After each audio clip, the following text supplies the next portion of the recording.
ಪ್ರಚೋದನಕಾರಿ ಭಾಷಣ ಬಿಜೆಪಿ ಶಾಸಕರ ವಿರುದ್ಧ ಎಫ್ಐಆರ್ ದಾಖಲಾಗಿದೆ.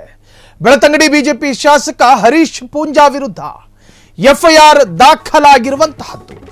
ಪ್ರಚೋದನಕಾರಿ ಕೋಮು ವೈಷಮ್ಯ ವಿಷಬೀಜ ಬಿತ್ತುವ ಆರೋಪ ಬೆಳತಂಗಡಿ ಬಿಜೆಪಿ ಶಾಸಕ ಹರೀಶ್ ಪೂಂಜಾ ವಿರುದ್ಧ ಎಫ್ಐಆರ್ ದಾಖಲಾಗಿದೆ. ಬಿಎನ್ಎಸ್ ಕಲಂ 196 353/2 ಗಡಿ ಅಡಿಯಲ್ಲಿ ಎಫ್ಐಆರ್ ದಾಖಲಾಗಿದೆ. ದಕ್ಷಿಣ ಕನ್ನಡ ಜಿಲ್ಲೆ ಬೆಳತಂಗಡಿ ತಾಲೂಕಿನ ಭಟ್ರ ಬೈಲುವಿನಲ್ಲಿ ಬ್ರಹ್ಮ ಕಲಶೋತ್ಸವ ಇತ್ತು. ಗೋಪಾಲಕೃಷ್ಣ ದೇವರ ಬ್ರಹ್ಮ ಕಲಶೋತ್ಸವದಲ್ಲಿ ಭಾಷಣ ಮಾಡಿದರು. ಮುಸಲ್ಮಾನರ ಬಗ್ಗೆ ಪ್ರಚೋದನಾಕಾರಿ ಭಾಷಣ ಮಾಡಿದ್ದ ಹರೀಶ್ ಪೂಂಜಾ ದಕ್ಷಿಣ ಕನ್ನಡ ಜಿಲ್ಲೆ ಬೆಳತಂಗಡಿ ತಾಲೂಕಿನ ಭಟ್ರ ಬೈಲುವಿನಲ್ಲಿ ಬ್ರಹ್ಮ ಕಲಶೋತ್ಸವ ಇತ್ತು. ಆ ಸಂದರ್ಭದಲ್ಲಿ ಸ್ವತಃ ಬ್ರಹ್ಮ ಕಲಶೋತ್ಸವ ಸಮಿತಿ ಮುಸಲ್ಮಾನರನ್ನು ಆಹ್ವಾನಿಸಿತ್ತು. ಆದರೆ ರಾಜಕೀಯ ಲಾಭಕ್ಕಾಗಿ ಹರೀಶ್ ಪೂಂಜಾ ಪ್ರಚೋದನಾಕಾರಿ ಮಾತು. ತೆಕ್ಕಾರುವಿನಲ್ಲಿ ಅನ್ಯೋನ್ಯವಾಗಿರುವಂತಹ ಹಿಂದೂಗಳು ಜೊತೆಗೆ ಮುಸಲ್ಮಾನರು ಇದಕ್ಕೆ ಹುಳಿ ಹಿಂಡೋ ಕೆಲಸ ಯಾಕೆ? ಸೌಹಾರ್ದತೆ ಹಾಳು ಮಾಡಿ ರಾಜಕೀಯ ಲಾಭಕ್ಕೆ ಹುನ್ನಾರ ಮಾಡ್ತಾ ಇದೆಯಾ? ನೋಡಿ, ಅದು ಬಿಜೆಪಿ ಶಾಸಕರೇ ಆಗಿರಲಿ, ಕಾಂಗ್ರೆಸ್ ಶಾಸಕರೇ ಆಗಿರಲಿ, ನಾಲಿಗೆಗೂ ಮತ್ತು ಮಸ್ತಿಷ್ಕಕ್ಕೂ ಒಂದು ಕನೆಕ್ಷನ್ ಬೇಕು. ಏನು ಮಾತನಾಡ್ತಾ ಇದ್ದೀವಿ, ನಾವು ಆಡುವಂತಹ ಮಾತುಗಳು ಸೊಸೈಟಿಗೆ ಯಾವ ಸಂದೇಶಗಳನ್ನು ಕೊಡುತ್ತೆ? ಒಬ್ಬ ಶಾಸಕನಾಗಿ ತನಗಿರ್ತಕ್ಕಂತಹ ಜವಾಬ್ದಾರಿ ಮತ್ತು ತನಗೆ ಇರಬಹುದಾದ ವಿವೇಚನೆ, ತನ್ನಲ್ಲಿರ್ತಕ್ಕಂತಹ ಪ್ರಬುದ್ಧತೆ ಎಲ್ಲವೂ ಕೂಡ ತನ್ನ ಹೇಳಿಕೆಯ ಮುಖಾಂತರವಾಗಿ ಸಮಾಜಕ್ಕೆ ಪ್ರಸ್ತುತಪಡಿಸಬೇಕು. ತನ್ನ ಹೇಳಿಕೆಯ ಉದ್ದಕ್ಕೂ ಅಸಹ್ಯಗಳೇ ತುಂಬಿಕೊಂಡಿದ್ರೆ ಸೊಸೈಟಿಗೆ ನಿಮ್ಮಿಂದಾಗುವಂತಹ ಲಾಭ ಏನು? ನೋಡ್ರಿ, ದಕ್ಷಿಣ ಕನ್ನಡ ಜಿಲ್ಲೆ ಪದೇ ಪದೇ ಟಿವಿ ಸ್ಕ್ರೀನ್ನಲ್ಲಿ ಮಂಗಳೂರು ಧಗಧಗ, ಮಂಗಳೂರು ಕೊತ ಇದು ನಿಲ್ಲಬೇಕಾ? ಇಂಥವರ ನಾಲಿಗೆಗೆ ಕಡಿವಾಣ ಬೇಕು.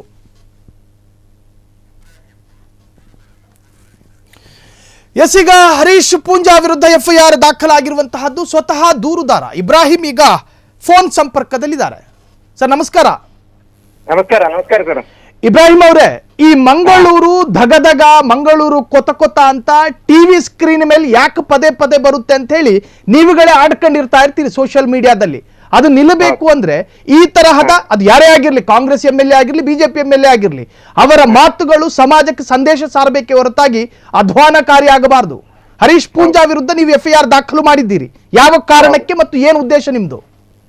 ಅದು ಸರ್, ನಾವು ಈ ಬೆಳ್ತಂಗಡಿ ತಾಲೂಕು ತೆಕಾರು ಗ್ರಾಮದಲ್ಲಿ ಇಷ್ಟು ವರ್ಷ ಹಿಂದೂ ಮುಸ್ಲಿಂ ನಾವು ಸಹೋದರ ಅಂತ ಬಾಳುವಂತ ಒಂದು ಗ್ರಾಮ, ಊರು ಇದು ಸರ್. ಮುಂದುವರಿಸಿ. ತಿಳಿಸಿಲ್ಲ ಸರ್? ಮುಂದುವರಿಸಿ ಇಬ್ರಾಹಿಂ. ನಾವು ತೆಕಾರು ಗ್ರಾಮದಲ್ಲಿ ಹಿಂದೂ ಮುಸ್ಲಿಂ ಸಹೋದರ ಅಂತ ಬಾಳಿಸುವಂತ ಒಂದು ಒಳ್ಳೆ ಅಣ್ಣ ತಮ್ಮೀರಂತ ಇರುವ ಒಂದು ಊರು ಇದು. ಬೆಳ್ತಂಗಡಿ ಶಾಸಕರು ಬೆಳ್ತಂಗಡಿ ತಾಲೂಕಿನಲ್ಲಿ MLA ಆದ ನಂತರ ಎಲ್ಲರನ್ನು ಕಟ್ಟಿ ದೇಶ ಭಾಷಣ ಮಾಡಿ ಮುಸ್ಲಿಂ ಹಿಂದೂ ಅಂತ ಪ್ರಚೋದನೆಯನ್ನು ಮಾಡಿ ನಮ್ಮನ್ನು ಕೆಟ್ಟ ಭಾಷೆಯಲ್ಲಿ ನಿಂದಿಸಿ ಮುಸ್ಲಿಂ ಸಮುದಾಯವನ್ನು ಅವರು ಇಂತಹ ಒಂದು ಇದು ನಮಗೆ ಈ ತೆಕ್ಕಾರು ಗ್ರಾಮದಲ್ಲಿ ಮೊನ್ನೆ ಕೊಟ್ಟಿದ್ದಾರೆ. ತೆಕ್ಕಾರು ಗ್ರಾಮದ ಬ್ರಹ್ಮಕಲಶ ಸಮಾರೋಪ ಸಮಾರಂಭದಲ್ಲಿ ಅವರು ಬಂದು ಮಾತಾಡಿ ಅವರು ನಮಗೆ ಕಂತ್ರಿ ಬ್ಯಾರಿಗಳಂತ ಹೇಳಿದರು, ನಮ್ಮ ಸಮುದಾಯವನ್ನು ಹೀಯಾಳಿಸಿದರು. ನಾವು ಆ ಬ್ರಹ್ಮ ಕಲಶಕ್ಕೆ ಬೇಕಾದಂತ ಎಲ್ಲ ರೀತಿಯ ಸಹಾಯವನ್ನು ನಾವು ಮಾಡಿದ್ದೇವೆ. ಅದಲ್ಲದೆ ಆ ಬ್ರಹ್ಮ ಕಲಶದ ಸಮಿತಿಯಲ್ಲಿ ಇರುವ ಎಲ್ಲ ಇದು ಸಮಿತಿಯವರು ಬಂದು ನಮಗೆ ಆಹ್ವಾನ ಪತ್ರವನ್ನು ಎಲ್ಲ ಮಸೀದಿಗೆ ಕೊಟ್ಟಿದ್ದಾರೆ. ನಾವು ಸ್ಪಂದನೆ ಮಾಡಿದ್ದೇವೆ. ಅದರ ನಂತರ ಆ ಸಮಾರೋಪ ಸಮಾರಂಭ ವೇದಿಕೆಯಲ್ಲಿ ಬಂದು ನಮ್ಮನ್ನು ಹೀಯಾಳಿಸಿದ್ದಾರೆ. ಅದಕ್ಕೋಸ್ಕರ ನಾನು ನಮ್ಮ ಮುಸ್ಲಿಂ ಸಮುದಾಯದ ಪರವಾಗಿ ನಾನು ಸ್ಟೇಷನ್ಗೆ ದೂರು ಕೊಟ್ಟಿದ್ದೇನೆ ಸರ್. ಈಗ ಸಮಿತಿಯವರು ಏನು ಹೇಳ್ತಾ ಇದ್ದಾರೆ ಈ ಭಾಷಣದ ಬೆನ್ನಲ್ಲೇ?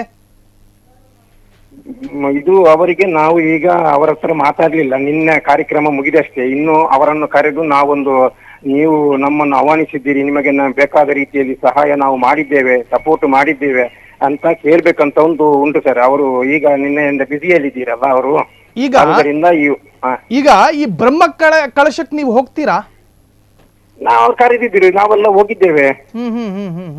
ನಮ್ಮ ತೆಕ್ಕಾರು ಗ್ರಾಮ ಪಂಚಾಯತಿ ಸದಸ್ಯರು, ಗ್ರಾಮಸ್ಥರು ಊಟಕ್ಕೆ ಹೋಗಿದ್ದೇವೆ, ಚಹಾ ಕುಡಿದ್ದೇವೆ ಎಲ್ಲರೂ. ಈಗ ನಿಮ್ಮ ಮಂಗಳೂರು ಭಾಗದಲ್ಲಿ ಉರೂಸ್ ಕಾರ್ಯಕ್ರಮಗಳು ನಡೀತಾ ಇರುತ್ತೆ. ಆ ಸಂದರ್ಭದಲ್ಲಿ ಉರೂಸ್ ಕಾರ್ಯಕ್ರಮಕ್ಕೂ ಕೂಡ ಮುಸ್ಲಿಮೇತರ ಅಂದ್ರೆ ಬೇರೆ ಬೇರೆ ಧರ್ಮ ಬಾಂಧವರಿಗೂ ಅವಕಾಶ ಕೊಡ್ತೀರಾ ನೀವು ಅಲ್ಲಿ ಇರೋದಕ್ಕೆ, ಅಂಗಡಿ ಮಾಡ್ಕೊಳ್ಳೋದಕ್ಕೆ ಅಥವಾ ಅಲ್ಲಿ ಪಾಲ್ಗೊಳ್ಳೋದಕ್ಕೆ? ನಾವು ಕೊಡ್ತೇವೆ ಸರ್. ನಾವು ನಮಗೆ ಅವರಿಗೆ ಮುಕ್ತ ಅವಕಾಶ, ನಮ್ಮ ಉರುಸಲ್ಲಿ ಬಂದು ಅಂಗಡಿ ಮಾಡ್ಲಿಕ್ಕೆ, ಹೋಟೆಲ್ ಮಾಡ್ಲಿಕ್ಕೆ, ಅವರ ಹರಕೆ ಹಾಕ್ಲಿಕ್ಕೆ, ಎಂದಿಗೂ ನಮ್ಮ ಉರುಸು ಸಮಾರಂಭದಲ್ಲಿ ಅವರಿಗೆ ಮುಕ್ತ ಅವಕಾಶವನ್ನು ನಾವು ಕೊಡ್ತೇವೆ. ಯಾವಾಗಲೂ ದಕ್ಷಿಣ ಕನ್ನಡ ಜಿಲ್ಲೆಯಲ್ಲಿ ಹಿಂದೂಯೇತರಿಗೆ ಮುಸ್ಲಿಮೇತರಿಗೆ ಅವಕಾಶ ಕೊಡುವುದಿಲ್ಲ ಅಂತ ನಾವು ಹೇಳಲೇ ಇಲ್ಲ ಇಷ್ಟರ ತನಕ. ಥ್ಯಾಂಕ್ ಯು ಇಬ್ರಾಹಿಂ ಅವರೇ, ಎಷ್ಟೊತ್ತು ನೀವು ಫ್ರೀಡಮ್ ಟಿವಿ ಜೊತೆ ಮಾತನಾಡಿದ್ದಕ್ಕೆ. ಸೊ ಹರೀಶ್ ಪೂಂಜಾ ವಿರುದ್ಧ FIR ದಾಖಲಾಗಿದೆ. ಈಗಾಗಲೇ ಸ್ವತಃ ಇಬ್ರಾಹಿಂ ದೂರುದಾರ ಮಾತನಾಡ್ತಾ ಇದ್ರು. ಆ ಭಾಗದಲ್ಲಿ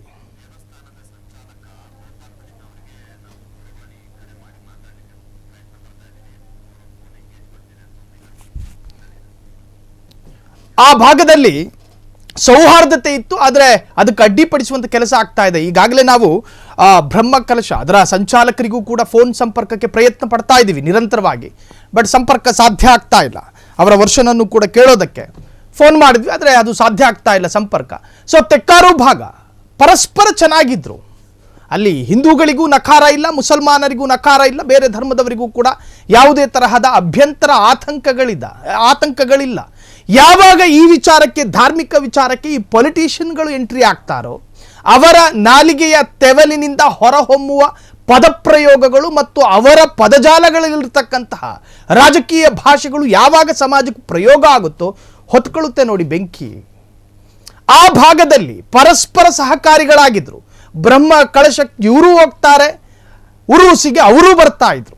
ಈ ಸೌಹಾರ್ದತೆಗೆ ಧಕ್ಕೆ ತರಬೇಕು, ಅಲ್ಲೊಂದಷ್ಟು ನಮ್ಮ ಬೇಳೆ ಬೇಯಬೇಕು ಎನ್ನುವಂಥ ಕಾರಣಕ್ಕೆ ಅದು ಯಾರೇ ಮಾಡಿರಲಿ ನಿರ್ದಾಕ್ಷಿಣ್ಯವಾಗಿ ಖಂಡಿಸ್ತೀವಿ. ಈಗ ಹರೀಶ್ ಪೂಂಜಾ ಕೂಡ ಮಾಡಿದ ಅವರ ಭಾಷಣದ ಆರಂಭದಿಂದ ಹಿಡಿದು ಕೊನೆವರೆಗೂ ಕೂಡ ಒಂದು ಸಮುದಾಯದ ಹೆಸರೇ ಬಂತು. ದಿನ ಬೆಳಗಾದ್ರೆ ಆ ಸಮುದಾಯದ ವಿರುದ್ಧ ಮಾತನಾಡೋದು, ದಿನ ಬೆಳಗಾದ್ರೆ ಸಾಕು ನೂರಾರು ಜನ ಎದ್ದು ಬರ್ತಾರೆ ಆ ಸಮುದಾಯದ ವಿರುದ್ಧ. ಅದರಂತೆಯೇ ಹರೀಶ್ ಪೂಂಜಾ ಕೂಡ ಮಾತನಾಡಿದ್ರು. ಸೊ ಈಗ ಅವರ ವಿರುದ್ಧ FIR ದಾಖಲಾಗಿದೆ.